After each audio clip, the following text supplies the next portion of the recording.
Assalamualaikum warahmatullahi wabarakatuh. Perkenalkan, nama saya Muhammad Ferdi Setiawan. Di sini saya akan membahas manajemen proyek beserta studi kasusnya. Apa itu proyek dan manajemen proyek? Proyek merupakan suatu kegiatan yang kompleks, sifatnya tidak rutin, memiliki keterbatasan terhadap waktu dan anggaran, serta memiliki spesifikasi tersendiri atas produk yang akan dihasilkan. Sedangkan manajemen proyek adalah proses melingkupi, merencanakan, menyediakan staf, mengorganisasi, mengarahkan, dan mengontrol pengembangan sebuah sistem yang dapat diterima dengan biaya minimal dan dalam jangka waktu tertentu. Keberhasilan manajemen proyek yaitu ketika dapat menyelesaikan dan mengembangkan proyek sesuai dengan anggaran biaya dan tenggat waktu yang telah ditentukan sekaligus dalam kualitas atau spesifikasi sesuai dengan yang telah disepakati di awal.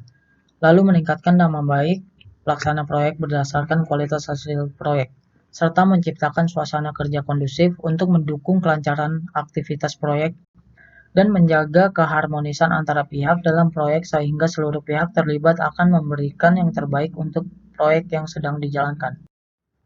Di sini saya mengambil studi kasus manajemen proyek pada pembangunan MRT di Jakarta yang dilakukan oleh PT MRT Jakarta. PT MRT Jakarta berdiri pada tanggal 17 Juni 2008 dengan mayoritas saham dimiliki oleh Pemprov DKI Jakarta. PT MRT Jakarta memiliki ruang lingkup kegiatan diantaranya untuk pengusahaan dan pembangunan prasarana dan sarana MRT, pengoperasian dan perawatan prasarana dan sarana MRT, serta pengembangan dan pengelolaan properti di stasiun dan sekitarnya. Di sini ada beberapa tahapan manajemen proyek pada pembangunan MRT. Yang pertama ada tahap ide atau gagasan. Pada mulanya Pemprov DKI Jakarta ingin membangun fasilitas untuk mengatasi kemacetan, dan gagasan tersebut disetujui oleh pemerintah pusat dan dibentuklah PT MRT untuk merealisasikan proyek MRT. Yang kedua ada studi kelayakan. Tujuan dari tahap ini adalah untuk meyakinkan pemerintah DKI Jakarta bahwa proyek konstruksi yang diusulkannya layak untuk dilaksanakan. Kegiatannya yaitu menyusun rencana proyek secara kasar dan membuat estimasi biaya yang diperlukan untuk menyelesaikan proyek tersebut. Lalu yang ketiga ada tahap penjelasan. Tujuan dari tahap ini adalah untuk memungkinkan pemilik proyek menjelaskan fungsi proyek dan biaya yang diinginkan.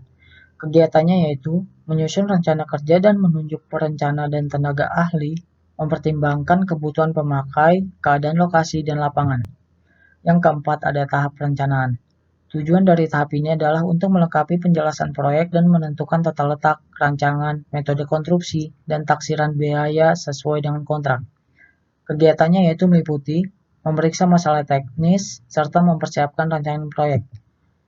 Lalu yang kelima ada tahap pengadaan. Kegiatan ini dilakukan untuk menunjuk kontraktor sebagai pelaksana konstruksi dan menunjuk penyedia jasa elektrikal dan mekanikal. Kegiatan pada tahap ini meliputi menyiapkan dokumen pengadaan, melakukan penawaran serta evaluasinya, dan menyusun dokumen kontrak.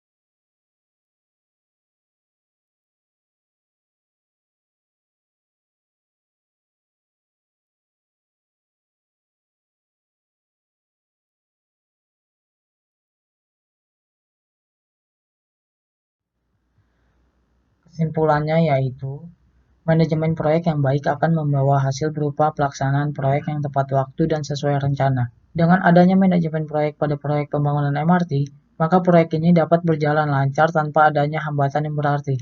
Proyek pembangunan MRT tahap 1 saat ini pun sudah selesai dan dapat dinikmati oleh masyarakat. Keberhasilan proyek tersebut sangat ditentukan oleh perencanaan yang matang serta kerjasama dan manajemen yang baik dari semua pihak dan juga karena mengikuti tahap-tahap yang ada pada manajemen proyek. Terima kasih.